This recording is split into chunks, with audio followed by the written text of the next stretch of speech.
የሰው ልጅ ተፈጥሮን በደለ ለአካባቢ ጥበቃ ተግበራ ጀርባውን በሰጠም ጊዜ የምድር ምስቅልቅሎሹ መልከ ብዙ ሆነም። ብዝሃ ሕይወቱ ተዛባ። ያለ ትግግር ያህል ጥንካሬ የነበራቸው በረዶዎች በየነፍቀ ክበቡ ቀለጡም። የአየር ንብረት ለውጥም የዓለም ፈተና ሆኖ ተደቀነ።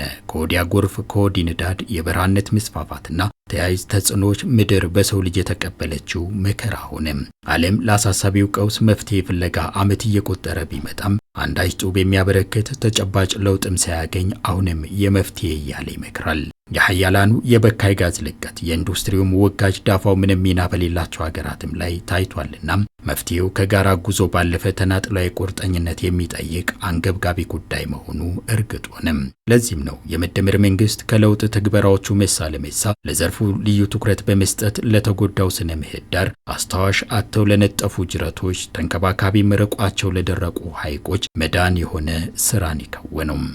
በከፍተኛ ሁኔታ የደን ሽፋናችን ጨምሯል። የውሃ አካላት ተመናምነው የነበሩት እነ አረማያ ሐይቅ እና አብያታ ሐይቅ እንዲመለሱ እንዲያንሰራሩ ስነ ምህዳሩ በሚያንሰራራበት ጊዜ የተፋሰሶች በተለይ የላይኛው የውሃ አካላት የላይኛው ተፋሰስ በሚለማበት ጊዜ ምንጮች እንዲፈልቁ ወንዞች አመቱ ሙሉ እንዲፈሱ የማድረግ ውሃ አካላት ላይ የተሰራው ስራ የአፈር መሸርሸር ምጣኔ በከፍተኛ ሁኔታ ቀንሷል። ይህን ሀገር ላይ ያጠላውን የተፈጥሮ ስጋት በተጨባጭ የቀለበሰው የአረንጓዴ አሻራ መርሃ ግብር የአንድ ሰሞን ዘመቻ ብቻ ሳይሆን የህልውና ጉዳይ ከተፈጥሮም ጋር የመታረቂያ ድልድይ መሆኑም በአገሬው ሰው ዘንድ መረዳቱ የጎለበተበት ባህልም የሆነበት ነው። ከዚያም ከፍ ሲል ያላንዳች ልዩነት ሀገርን ባንድ ያሰለፈ የወል መገለጫን ያነበረ ለዓለምም አብነት የሆነ ተፈጥሮን የመታደግ ስራ መሆኑ ይነሳል። ለዚህም ነው ከሊቅ እስከ ደቂቅ ትርጉሙ ገብቷቸው ሰርክ ሁነቱን በጉጉት የሚጠብቁት። እኛ አሻራችንን ካሳረፍን ለሚቀጥለው ትውልድም እንደዚህ እያስተማርን የምንሄደው እና እድገቱንም ልክ ከኛ እኩል የሚያድገው ይዛፍ ባደገ ቁጥር እኛም በቀጣይ ዓመትም እየመጣን እንተክላለንም አሁንም እንተክላለን። ባለፉት ተከታታይ ዓመታት እንዳንድ የጋራ የወሉነት ኢትዮጵያውያን በተገበሩት ድንቅ ስራም የሚታይ የሚጨበጥ ለውጥ በትጋታቸው ተጎናጽፈዋል። አረንጓዴ አሻራ ችግኝ የመትከል ተግባር ብቻ አይደለም፣ ተፈጥሮንም በሚገባ በመጠቀም ሁለንተናዊ አበርክቶዋን የማላቅም ታላቅ ክዋኔም ጭምር እንጂ።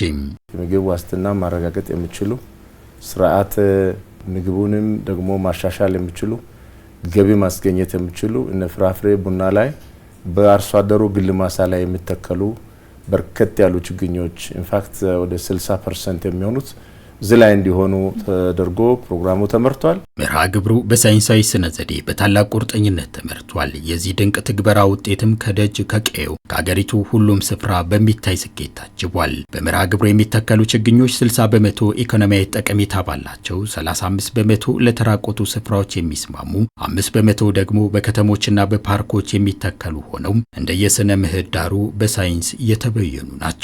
ያስገኙትን ስኬት በአሃዝ አስደግፈን ስንመለከት ይህን እውነት ያመላክቱናል። የደን ሽፋን የወሰድን እንደሆነ ከ17.2 ከመቶ የነበረው ሽፋን አሁን 23.6 ከመቶ መድረስ ችሏል። የአፈር መሸርሸር ምጣኔም 130 ቶን በሄክታር በአርሶ አደር ማሳ ላይ የነበረው 54 ቶን በሄክታር እንዲሆን አድርገናል። የደለል ምጣኔው ወደ 2 ቢሊዮን የሚጠጋ የነበረ ከመላ ኢትዮጵያ ከፍታ ቦታዎች ታጥቦ ይሄድ የነበረውን ማሳ ላይ እንዲቀር በማድረግ 10 እጥፍ ቀንሰናል። ይህ በስነ ምህዳሩ የታየ ስኬት ነው። ምርትና ምርታማነትን በማሳደጉና ኢኮኖሚያዊ ጠቀሜታ ያላቸው ችግኞችን በመትከል ሀገራዊ አቅም ማሳደግ ተችሏል። በተለይ የአቮካዶና የቡና ምርትን በማሳደግ ለዓለም ገበያ ከሚያቀርቡ ሀገራት መካከል ኢትዮጵያ ከቀዳሚዎቹ ተርታ መሰለፏ የአረንጓዴ አሻራ ትግበራ ውጤት ተደርጎ የሚወሰድ ነው።